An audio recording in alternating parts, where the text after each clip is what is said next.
तो कल के लेक्चर में हमने चैप्टर 13 का बेसिक पढ़ा था और आज हम इसके क्वेश्चन आंसर सॉल्व करेंगे। तो आज हम इसके 3 क्वेश्चन सॉल्व करेंगे, पहला, दूसरा और तीसरा। इसमें से मैंने फर्स्ट क्वेश्चन कल करा दिया था, लेकिन इसको वापस से रिपीट करवा रहा हूँ, ठीक है? क्योंकि उसमें है ना कई स्टूडेंट्स के डाउट थे। इसलिए आज मैं फर्स्ट क्वेश्चन को वापस रिपीट करा दूँगा। अगर आपने देख लिया था, तो आप स्किप कर लेना। अगर आपने नहीं देखा था, तो आप इसको देख लेना। क्वेश्चन स्टार्ट करने से पहले आपको ये 15 फ़ॉर्मूले पता होने चाहिए। मैंने कल भी कहा था कि इनको नोट कर लो और आज वापस से कह रहा हूँ कि अगर आपने इसको नोट नहीं किया तो इनको नोट कर लो। ये 15 फ़ॉर्मूलेज़ बार-बार यूज़ होंगे।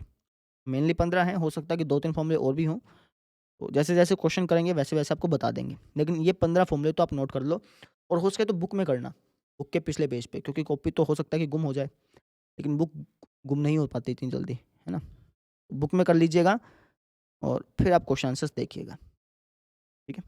फर्स्ट क्वेश्चन स्टार्ट करें? देखो, क्या लिखा है कि 2 घनों जिनमें से प्रत्येक का आयतन 64 सेंटीमीटर क्यूब है, के समलग्न फलकों को मिलाकर एक ठोस बनाया जाता है। 2 घन हैं भई, जैसे एक ये घन है, एक ये घन है। इन दोनों घनों का आयतन दिया है।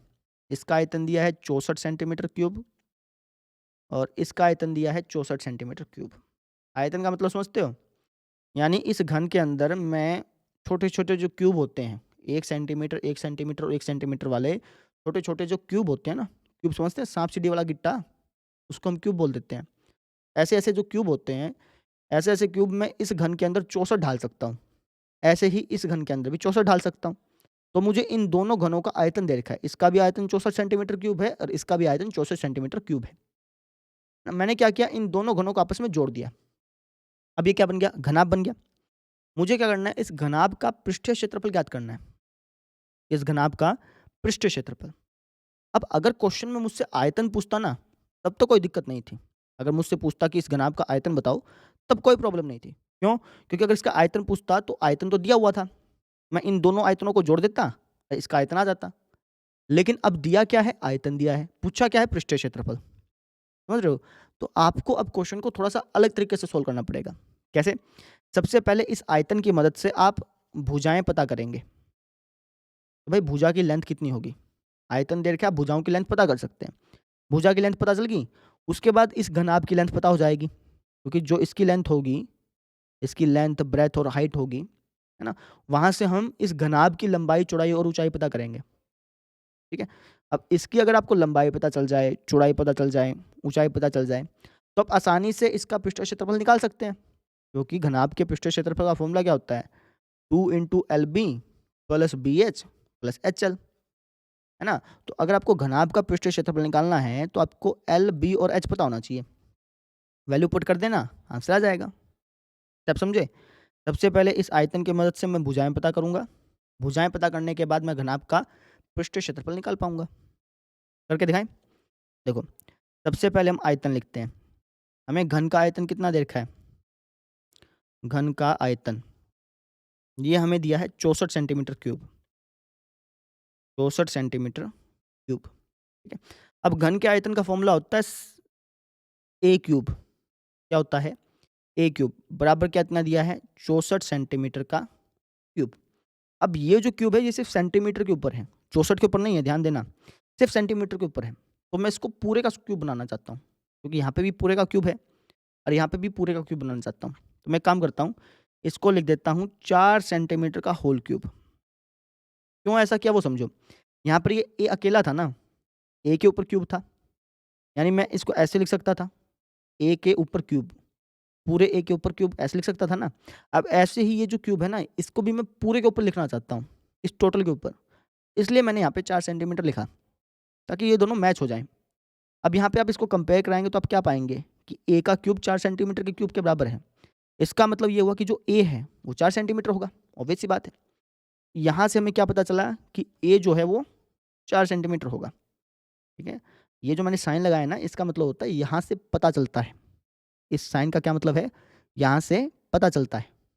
अगर आप मुझसे पहले से पढ़ते आ रहे हैं तो आपको पता होगा, इस साइन को हम दिस इम्प्लाइज़ बोलते हैं।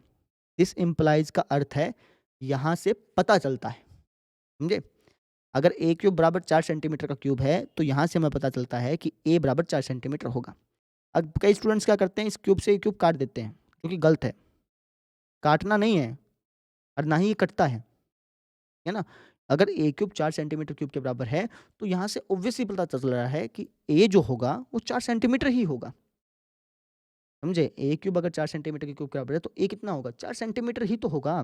मान लो मैंने a क्यूब बराबर दे दिया 2 का क्यूब। ठीक है?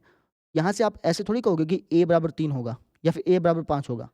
ऐसे तो नहीं कह सकते। ऑब्वियसली यहाँ से पता चल रहा है कि जी a 2 के बराबर होगा। है ना? वैसे काट के नहीं दिखाना है कि आप काट दें इसको, नंबर कट जाएँगे इससे। बहुत छोटी बात है लेकिन बहुत इंपॉर्टेंट बात बता रहे हैं। ध्यान रखिएगा इसका। आपको a की वैल्यू पता चल गई कितनी? 4 सेंटीमीटर। अब a क्या है? ये भुजा है। यानी इस घन की जो भुजा है ये 4 सेंटीमीटर है। ये भी और इसकी चौड़ाई भी 4 सेंटीमीटर है। इसकी ऊंचाई भी जो है ये 4 सेंटीमीटर। सेम इसमें भी लंबाई 4 सेंटीमीटर है, चौड़ाई 4 सेंटीमीटर है और ये जो इसकी ऊंचाई है ये भी 4 सेंटीमीटर। अब मैंने क्या किया? इन दोनों घनों को जोड़ दिया। जोड़ दिया। अब जोड़ने के बाद किस-किस में चेंज होगा? सिर्फ लंबाई में चेंज होगा। ध्यान दिया? अगर आप इन दोनों को जोड़ोगे तो चौड़ाई तो 4 की 4 ही रही। चौड़ाई पे तो कोई फ़र्क पड़ा नहीं, ना ही ऊँचाई पे कोई फ़र्क पड़ा। ऊँचाई भी 4 की 4 रही, बस लंबाई पे फ़र्क पड़ गया। लंबाई कितनी हो गई? 4 ये थी, 4 ये थी, तो 8 हो गई। समझे? मैंने इन दोनों को ऐसे जोड़ दिया। ये दोनों ऐसे थे, इनको ऐसे जोड़ दिया। तो ना तो चौड़ाई पे फ़र्क पड़ा, ना ऊँचाई पे फ़र्क पड़ा। किस पे फ़र्क पड़ा? लंबाई पे। तो अब मेरे पास घनाभ की लंबाई आ गई, चौड़ाई आ गई, ऊँचाई आ गई। अब मैं इस घनाभ का पृष्ठीय क्षेत्रफल निकाल सकता हूँ। बात समझ में आ गई? करके दिखाएँ? तो सबसे पहले हम लिखेंगे घनाभ की लंबाई माने L। घनाभ की लंबाई कितनी हो गई? 8 सेंटीमीटर हो गई। कितनी हो गई जी? 8। कैसे हुई वो भी लिख सकते हो। 8 सेंटीमीटर कैसे हुई थी? 4 सेंटीमीटर और 4 सेंटीमीटर को हमने जोड़ दिया था। तब जाके ये कितनी हो गई थी? 8 सेंटीमीटर हो गई थी। ठीक है? अच्छा घनाभ की चौड़ाई? घनाभ की चौड़ाई कितनी है? ये है जी हमारी 4 सेंटीमीटर। क्योंकि घनाभ की चौड़ाई पे तो कोई फ़र्क पड़ा नहीं। ऐसे ही घनाभ की ऊँचाई, इस पर भी कोई फ़र्क नहीं पड़ा। ये भी 4 सेंटीमीटर है। तो आप घनाभ का पृष्ठीय क्षेत्रफल निकाल पाओगे। अच्छा क्वेश्चन में ये नहीं कह रखा कि कुल निकालना है कि वक्र निकालना है। जब क्वेश्चन में ये ना बताए ना कि कुल पृष्ठीय क्षेत्रफल निकालो या वक्र पृष्ठीय क्षेत्रफल निकालो, तो आप हमेशा कुल ही निकालते हैं। ठीक है? ध्यान रखिएगा जब क्वेश्चन में कुछ ना कहा हो, तो आपको हमेशा कुल ही निकालना है। तो घनाभ का कुल पृष्ठीय क्षेत्रफल का फॉर्मूला क्या है? 2 into LB plus BH plus HL। Value put कर दो। पहले इतना लिख लो आप, उसके बाद कर लेना। अच्छा ये आकृतियाँ बनानी है आपको। कॉपी पे आप ऐसे बना लेना। मैं तो समझाने के लिए इस 3D एनिमेशन का यूज़ कर रहा हूँ। लेकिन आपको एग्ज़ाम में भी, कॉपी में भी, दोनों में आकृतियाँ बनानी है। ठीक है? तो 2 इंटू L की B से गुणा करो। L है 8 सेंटीमीटर, B है 4 सेंटीमीटर। 8 चौका कितना हो गया? 32 सेंटीमीटर स्क्वायर। 8 की 4 से की तो 32 आ गया। सेंटीमीटर की सेंटीमीटर से करो तो क्या आएगा? Centimetre square. B की H से गुणा करो। 4 चौके 16। सेंटीमीटर की सेंटीमीटर से करेंगे तो क्या आएगा? Centimetre square. H की L से करो।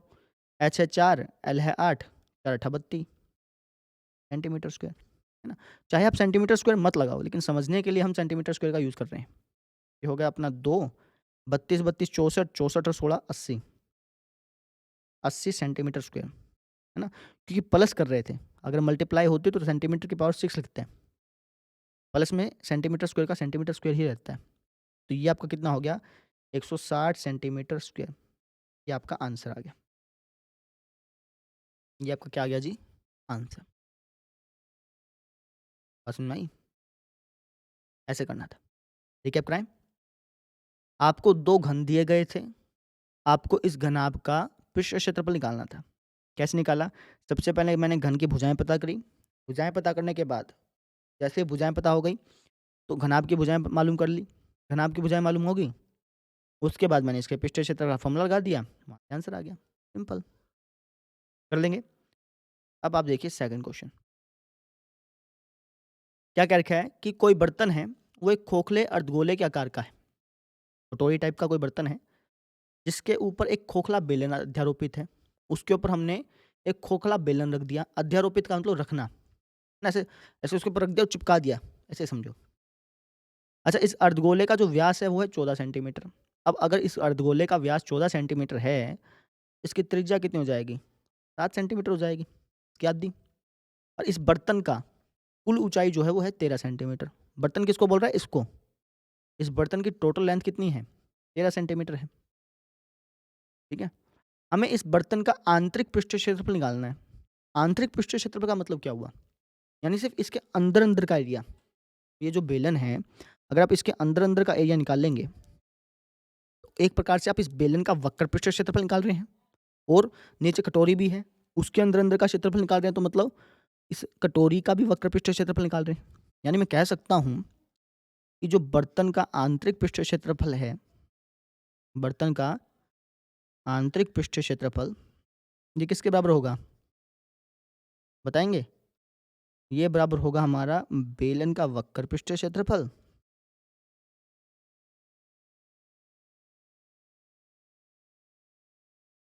प्लस में इस अर्धगोले का वक्र पृष्ठीय क्षेत्रफल।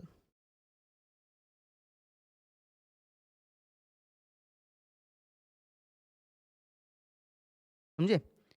अगर मुझे इस बर्तन का आंतरिक पृष्ठीय क्षेत्रफल निकालना है, तो इसका क्या मतलब हो गया कि इसके अंदर-अंदर का एरिया निकालना है। अब अंदर-अंदर कौन-कौन सी चीज़ें हैं? एक तो कटोरी है, तो कटोरी के अंदर-अंदर का क्षेत्रफल यानी उसका वक्र पृष्ठीय क्षेत्रफल और बेलन के अंदर-अंदर का क्षेत्रफल यानी उसका वक्र पृष्ठीय क्षेत्रफल। वक्र पृष्ठीय क्षेत्रफल किसको बोलते हैं? अगर आप उसके अंदर-अंदर का एरिया निकाल रहे हो, उसके चारों ओर का एरिया निकाल रहे हो, उसको हम बोलते हैं वक्र पृष्ठीय क्षेत्रफल। इसलिए मैंने यहाँ पे वक्र पृष्ठीय क्षेत्रफल लिखा है। समझे? अच्छा, एक एक काम करते हैं, इस बेलन की ऊँचाई पता कर लेते हैं, क्योंकि जो बेलन का वक्र पृष्ठीय क्षेत्रफल होता है ना, उसके अंदर ऊँचाई की ज़रूरत पड़ती है, बेलन की। पूरे बर्तन की नहीं, बेलन की। तो इस बेलन की ऊँचाई कैसे मालूम करेंगे वो समझो। जो अर्धगोला होता है ना, उसकी जो त्रिज्या होती है और उसकी जो ऊँचाई होती है, वो सेम होती है। अगर इसकी त्रिज्या 7 है, तो ऊँचाई भी 7 होगी। क्यों? क्योंकि ये भी त्रिज्या है और अगर इसकी आप ऊँचाई देखेंगे तो ये भी तो एक प्रकार की त्रिज्या ही है। ये भी त्रिज्या है और ये क्या है? त्रिज्या ही तो है। इसकी त्रिज्या और ऊँचाई सेम होती है। इसलिए अगर ये 7 है तो ये भी 7 होगा। ठीक है? अब टोटल 13 है, इसमें से 7 घटा दो, तो कितना बच गया आपका? 6 बच गया। यानी इस बेलन की ऊँचाई कितनी आ गई? 6। अब हम इसको यूज़ कर पाएँगे ना। बेलन का वक्र पृष्ठीय क्षेत्रफल होता है 2 पाई RH और अर्धगोले का वक्र पृष्ठीय क्षेत्रफल होता है हमारा 2 पाई R क्यूब, 2 पाई R स्क्वायर सॉरी, क्यूब आता है आयतन में। ठीक है?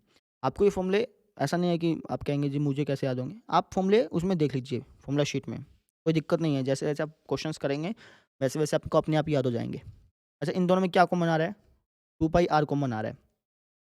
ठीक है? अच्छा, एक बात बताता हूँ आपको मैं, अगर क्वेश्चन में कहा होता ना कि इस बेलन की त्रिज्या अलग है, अगर इस बेलन की त्रिज्या इस अर्धगोले की त्रिज्या से अलग दी होती, क्वेश्चन में कुछ नहीं लिखा, अगर लिखा होता कि बेलन की त्रिज्या इस अर्धगोले की त्रिज्या से अलग है ना, तो मैं इसमें R कॉमन नहीं ले सकता था, सिर्फ 2 पाई कॉमन ले पाता, क्योंकि अलग-अलग हो जाती। लेकिन क्वेश्चन में कुछ नहीं कहा गया, तो हम ये मान के चलते हैं कि बेलन की त्रिज्या और अर्धगोले की त्रिज्या सेम होगी। समझ में आई? यहाँ पे क्या बच गया? H और यहाँ पे क्या बच गया? R बच गया। वैल्यू पुट करें, तो 2 इंटू पाई की वैल्यू 22/7 इंटू R, R कितना है भैया? R है 7 into H plus R, H कितना है? H किसका? सिर्फ बेलन का, ना कि पूरे बर्तन का, क्योंकि ये जो H है, ये कौन से फॉर्मूले में से आया है? बेलन के वक्र पृष्ठ में। यानी आपको सिर्फ बेलन की ऊँचाई पता करनी थी। बेलन की ऊँचाई कितनी है? 6 है, प्लस में R, R कितनी है? 7 है। सेंटीमीटर आप बाद में लगा देंगे। तो ये हो गया 2 गुणा 22/7 गुणा में 7 इंटू में 6 प्लस 7 कितना होता है? 13 होता है। ठीक है? 7 से 7 कट गया, 22 दूनी 44, 44 की 13 से गुणा कर दो, कितना आएगा? 572 आएगा। ठीक है? आंसर चेक करा देता हूँ, कभी मेरा ही गलत हो। तो इस तरीके से हमारे इस बर्तन का आंतरिक पृष्ठीय क्षेत्रफल आ गया 572 सेंटीमीटर स्क्वायर, यही है। बात समझ में आ गई? ऐसे करना है। यहाँ पे समझ लो, हमें इस बर्तन का आंतरिक पृष्ठीय क्षेत्रफल निकालना था। आंतरिक पृष्ठीय क्षेत्रफल का मतलब सिर्फ अंदर-अंदर का एरिया। अब अंदर-अंदर कौन सा एरिया है? अंदर-अंदर तो एक तो बेलन का वक्र भाग है और एक इस अर्धगोले का वक्र भाग है। वक्र माने चारों ओर का भाग है। तो अगर मुझे इस बर्तन का आंतरिक पृष्ठीय क्षेत्रफल निकालना है, तो ये किसके बराबर होगा? बेलन का वक्र पृष्ठीय क्षेत्रफल और इस कटोरे का वक्र पृष्ठीय क्षेत्रफल। इसलिए मैंने इसको ऐसे लिख दिया, फॉर्मूले पुट किए और आंसर आ गया। सिंपल, कर लेंगे। अब डिटेल्स लिख देते हैं। डिटेल किसकी? बेलन की और अर्धगोले की। देखें, सबसे पहले बेलन की लिख लो। बेलन की त्रिज्या माने आर कितनी है जी? ये है हमारी 7 सेंटीमीटर। को क्वेश्चन में कुछ नहीं कह रखा ना, इसलिए बेलन और अर्धगोले की त्रिज्या सेम मानी गई है। ओके। अच्छा, बेलन की ऊंचाई ये है 6। कैसे आई? टोटल ऊंचाई थी हमारी 13, इसमें से मैंने 7 सेंटीमीटर माइनस कर दिया, जो कि आ गया हमारा 6 सेंटीमीटर। अच्छा, अर्धगोले की बात करें तो अर्धगोले की त्रिज्या कितनी है? अर्धगोले की त्रिज्या ये भी हमारी 7 है, इसलिए मैंने आर ही लिखा, नहीं तो R1 R2 लिखता। अच्छा, अर्धगोले की ऊंचाई लिखने की जरूरत नहीं है, क्योंकि अर्धगोले की ऊंचाई होती नहीं है। हम कह देते हैं कि अर्धगोले की ऊंचाई, अर्धगोले की त्रिज्या ऊंचाई सेम है, ठीक है ना? तो इसको हम अर्धगोले की ऊंचाई नहीं बोलते हैं, त्रिज्या ही बोलते हैं। अगर आप फिर भी लिखना चाहें तो लिख सकते हैं, लेकिन ऐसे लिखवाया नहीं जाता। इस तरीके से हमने क्वेश्चन को सोल्व किया। समझ में आ गई होगी। कोई डाउट हो, अगर आपको कोई स्पीड में कोई दिक्कत आ रही हो, समझने में कोई दिक्कत आई, तो मुझे बता देना, तो बताएंगे तो फिर आगे से इम्प्रूव कर पाएंगे। थर्ड क्वेश्चन देखो, इसको खुद ब खुद पढ़ो, same to same second question जैसा ही है, बस थोड़ा सा इसके अंदर ट्विस्ट आएगा। पहले आप खुद पढ़ो, खुद ट्राई करने की कोशिश करो, उसके बाद देखना।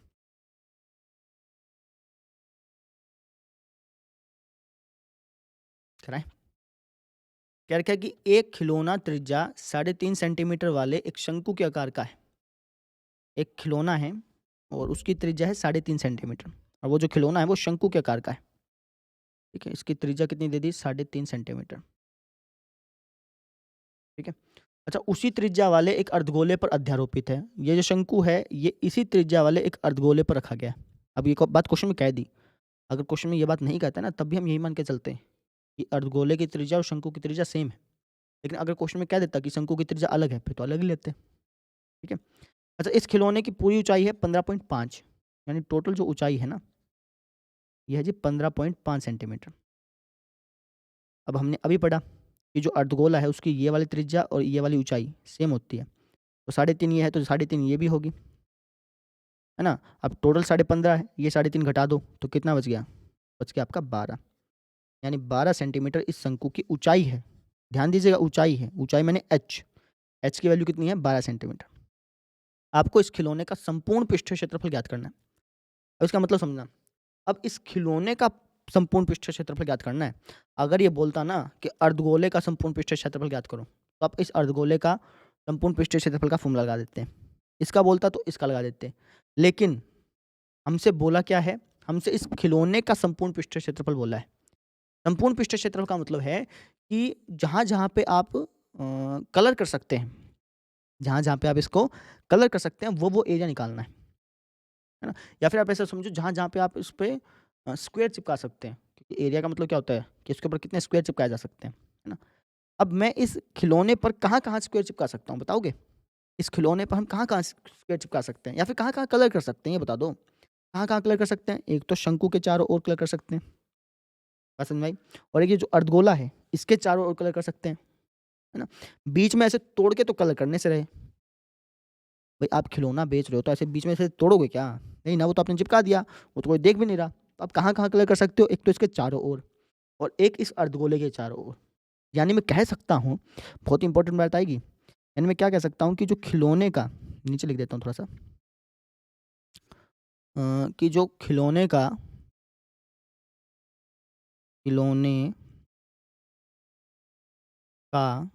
संपूर्ण पृष्ठीय क्षेत्रफल है, वो किसके बराबर होगा? वो बराबर होगा, ध्यान से समझना, इस बात को, बहुत इंपॉर्टेंट है। इस खिलौने का संपूर्ण पृष्ठीय क्षेत्रफल किसके बराबर होगा?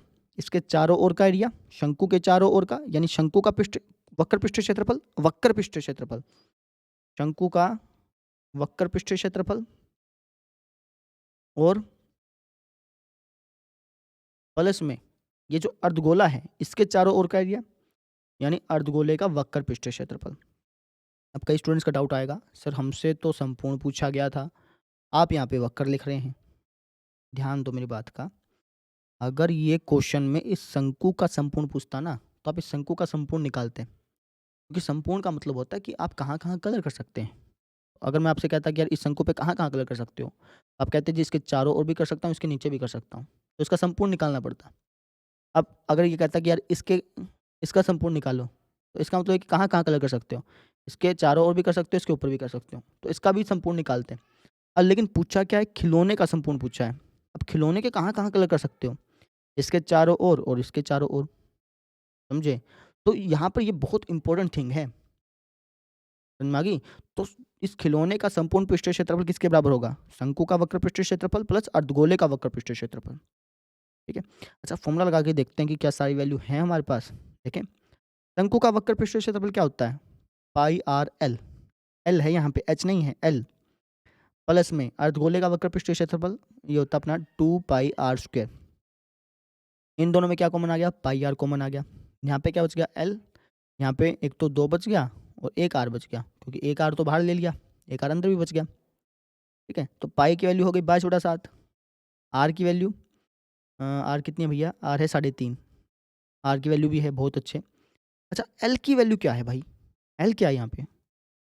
अब एल होता है ये वाली लेंथ, इसको हम बोलते हैं तिर्यक ऊंचाई। ध्यान दीजिएगा, एल ये टेढ़ी वाली लेंथ होती है। कभी आप एल इसको लिखाओ, ये एच है, ये आर है और ये एल है। लेकिन आपको तो एल दे ही नहीं रखी। मैंने कहा था ना क्वेश्चन में एक ट्विस्ट आएगा, वो ये ट्विस्ट है। आपको क्वेश्चन में एल नहीं दे रखी, आपको एल निकालनी पड़ेगी। कैसे निकालोगे? ध्यान से देखो, यहाँ पर एक ट्रायंगल नहीं बन रहा, और ये जो ट्रायंगल होता है ना, ये आपका हमेशा एक राइट एंगल ट्रायंगल होता है। यानी हम यहाँ पे पाइथागोरस लगा सकते हैं और वहाँ से हमें क्या मिल जाएगी? एल मिल जाएगी। करके दिखाएं? सबसे पहले मैं लिख देता हूँ, प्रॉपर लिखेंगे ना, तो सबसे पहले मैं लिख देता हूँ शंकु की ऊंचाई लिख देते हैं, चलो, माने एच कितनी है? 12 सेंटीमीटर है। कैसे आई वो भी बता सकते थे, नहीं बताओगे कोई दिक्कत नहीं है। शंकु की त्रिज्या माने आर, ये कितनी है? 3.5 सेंटीमीटर है, तो क्वेश्चन में दिया ही था। हमें निकालना है शंकु की तिर्यक ऊंचाई। जो एल होता है उसको हम हिंदी में बोलते हैं तिर्यक ऊंचाई, माने एल। शंकु की तिर्यक ऊंचाई निकालने का फॉर्मूला होता है √h² + r²। ठीक है? अच्छा जी, अब ये फॉर्मूला आया कहाँ से वो समझो। ये फॉर्मूला पाइथागोरस से ही आया है। जैसे अगर मैं इस ट्रायंगल पे पाइथागोरस लगाता तो क्या आता? L² बराबर आ जाता h² + r² के। ये जो L² है ये किसके बराबर आता? h² + r² के। लेकिन मुझे निकालना है L, तो L किसके बराबर हो गया? √h² + r²। बात समझ में आ गई? इन चीज़ों का आप थोड़ा ध्यान रखिए। ये फॉर्मूला यहीं से आया है ना? तो h कितना है भैया अपना? h है अपना 12, 12 का स्क्वायर 144। r कितना है? r है 3.5, 3.5 का स्क्वायर होता है कितना होगा? 12.25। आप बेशक करके देख लेना। इनको अगर आप जोड़ेंगे तो आपका आएगा 156.25, सवा 156। ठीक है? सेंटीमीटर जो है ना बाद में लगाएंगे अपन। अब इसका रूट करना है। अब इसका रूट कैसे करोगे? इसके फैक्टर कर लो। 156.25 के फैक्टर कर लो, पॉइंट को भूल जाओ एक बारी। तो 5 तिया 15, 5 कम 5, 5 दूनी 10, 5 5 25, 5 का 30, 5 दूनी 10, 5 5 25, 5 कम 5, 5 दूनी 10, 5 5 25, 5 दूनी 10, 5 5 25, 5 5 25, 5 एकम 5। मैं जब बोलता हूँ ना 5 5 25, तो कई कमेंट में लिखते भी हैं कि 5 5 का क्या मतलब है? अरे भाई आपको भी पता है यार, है ना? अब फैक्टर कैसे करते हैं? जो जोड़ा बन गया ना उसको कॉमन ले लेते हैं। जैसे ये जोड़ा बन गया तो एक बार लिखेंगे, ये जोड़ा बन गया एक बार लिखेंगे, ये जोड़ा बन गया एक बार लिखेंगे। अब इनके मल्टीप्लाई करा लो, 5 5 25, 25 बन जाए 125, इसका रूट आ गया 125। लेकिन चूंकि यहाँ पे पॉइंट लगा है, 2 के बाद पॉइंट है ना, तो यहाँ पे आप 1 के बाद पॉइंट लगाओगे। रूट में क्या होता है कि अगर रूट में 2 बार पॉइंट, 2 के बाद पॉइंट लगा है, तो रूट जब आप खोलते हैं तो उसमें 1 के बाद पॉइंट लगता है। क्योंकि जब आप इसका स्क्वायर करेंगे, 12.5 का स्क्वायर करेंगे, तभी तो वो 156.25 होगा, 2 के बाद पॉइंट लगेगा। समझ में आ गई?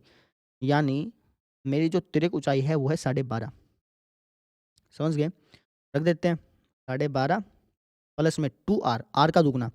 r कितनी है? 3.5, 3.5 का दुगना 7 हो गया। और समझ में आ गई? मैंने कुछ नहीं किया, मुझे इस खिलौने का संपूर्ण पृष्ठीय क्षेत्रफल निकालना था। मतलब मैं इसके कहाँ-कहाँ पे स्क्वायर चिपका सकता हूँ। एक तो चारों ओर चिपका दिया और एक इस अर्धगोले के चारों चिपका दिया, और तो कहीं चिपका नहीं सकते। तो इस खिलौने का संपूर्ण पृष्ठीय क्षेत्रफल किसके बराबर होगा? इस अर्धगोले का वक्र पृष्ठीय क्षेत्रफल प्लस इस शंकु का वक्र पृष्ठीय क्षेत्रफल। वैल्यू पुट कर दी और अब हमारा आंसर आ जाएगा। ये कट गया 0.5 पे, तो 22 की 0.5 से गुणा करेंगे, या फिर 22 का आधा कह लो, तो ये 11 होता है ना। 22 का आधा कह सकते हैं, कोई दिक्कत नहीं है। 12.5 और 7 कितना होता है? 19.5। 19.5 के 11 से मल्टीप्लाई कर लो, आपका आंसर आ जाएगा।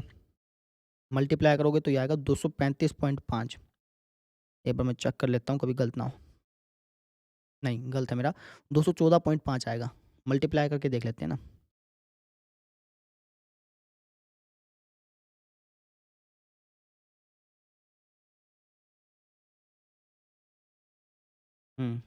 ठीक है, 214.5 आएगा भाई। ठीक